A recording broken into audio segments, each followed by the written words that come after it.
Spiderhead is Netflix's latest sci-fi movie, and when I heard that title, all I could think of was this. Funland's coming to Craggy Island. It'll be here Saturday. Oh, yes, this is the fairground thing. I wouldn't have much interest in that type of thing myself, to be honest. They've got a spider baby. A what? A spider baby. You know, it's kind of a freak show thing, you know, it's got the body of a spider, but it's actually a baby.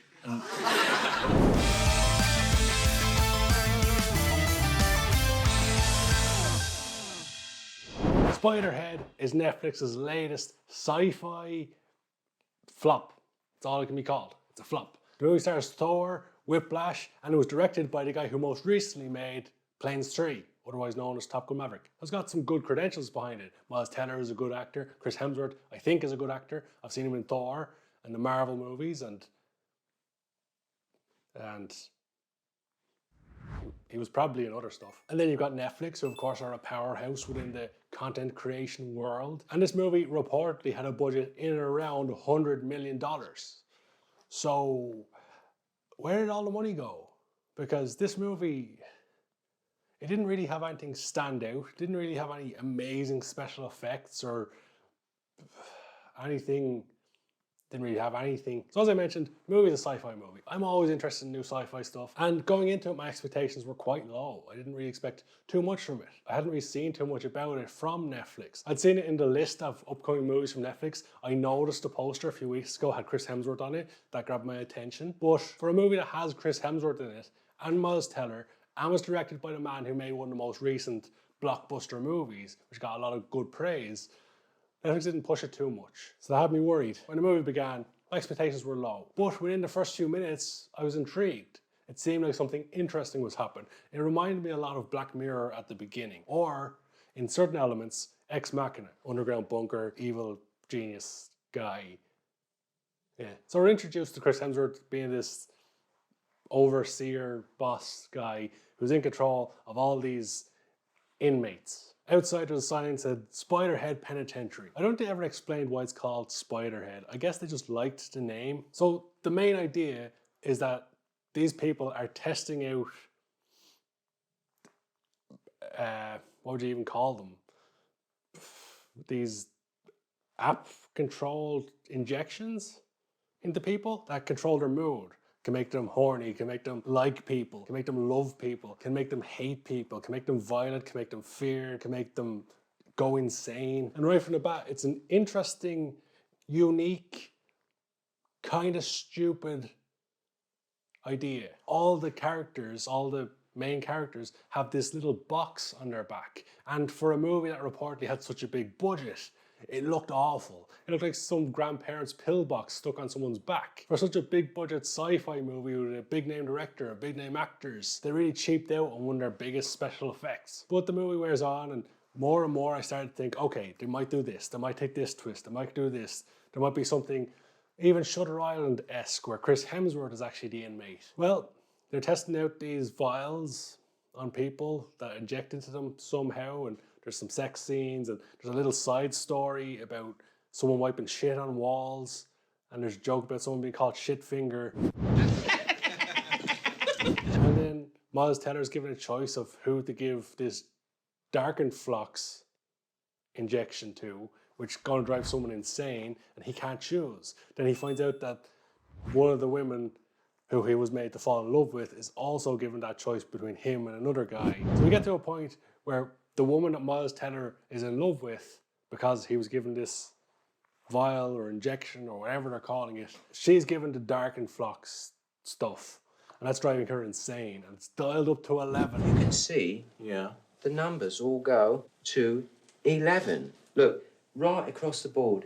11, 11, and most of 11, the amps go up to 10. Exactly. Does that mean it's louder? Is it any louder? Well, it's one louder. And so she's going even more and more insane. And luckily, at some point, it was explained to Miles Teller by Chris Hemsworth's assistant that if the box in their back is damaged, their whole system could flood with the vials that are in it, and that could drive someone insane. And 5 minutes later, that woman is given a darker flux, she starts going insane and intentionally smashes the box against the wall. And now we know, because the guy said earlier, that if that happens, she's fucked. So she ends up killing herself in a very poorly done scene. But this gives time for Miles Teller to snoop around and find the clues he needs, and the clues aren't much. He finds a bingo card with some numbers on it, and we're supposed to decipher that on screen, I guess. So Miles Teller finds out something's not right, and something's not right with Chris Hemsworth. And the long and the short of it is that ultimately he finds out that Chris Hemsworth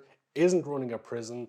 He's not being told what to do by bosses. He's running a pharmaceutical company, because pharmaceutical companies are awful. And Chris Hemsworth is trying to come up with a drug that can control people, that can make people do whatever he wants, even kill one of their loved ones. The way Miles Teller figures this out is he's told off screen by Chris Hemsworth's assistant. He doesn't even figure it out. He's told off screen. Incredibly lazy writing. As I mentioned, for a movie with such a big budget, it has no standout scenes, no standout moments. For a sci-fi movie, very little sci-fi elements other than the weird pillbox tablet thing on the back. And ultimately we get down to the big reveal where Miles Teller tells Chris Hemsworth he knows what he's up to. Oh yeah, there was also another woman that Miles Teller was in love with who it's revealed she killed her own baby, and that's why she's there. And Miles Teller is there because he killed his two friends from drink driving, and we'll get back to that. But Chris Hemsworth is torturing this woman, the second woman that Miles Teller is in love with. So Miles Teller, because the assistant who helped him figure all this stuff out,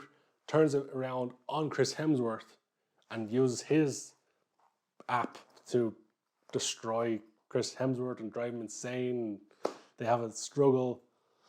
But ultimately the big reveal is so tame. They build up and build up and build up and make you think something interesting is going to happen. There's going to be some big twist, and not every movie needs a twist, but a movie like this certainly does. Some Black Mirror style shake-up never comes. It's always just, oh, you're a pharmaceutical company. Oh, the drugs you're testing on us aren't the thing you're actually looking for. You're looking for a different drug. You bastard.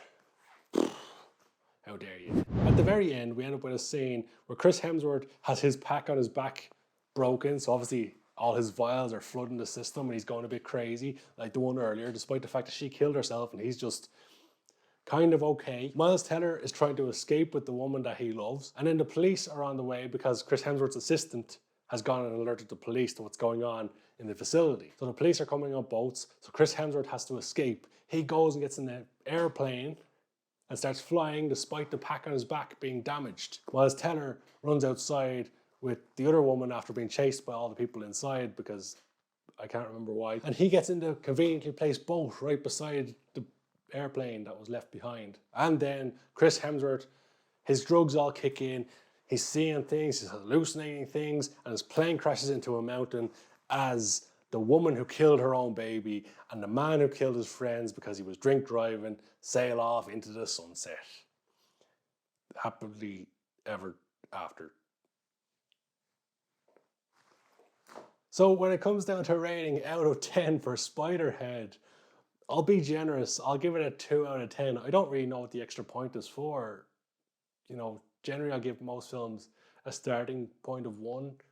I don't know what the second one's for. But yeah, turns out Spiderhead, there wasn't even a creature that was the body of a baby and the head of a spider. That would be more interesting.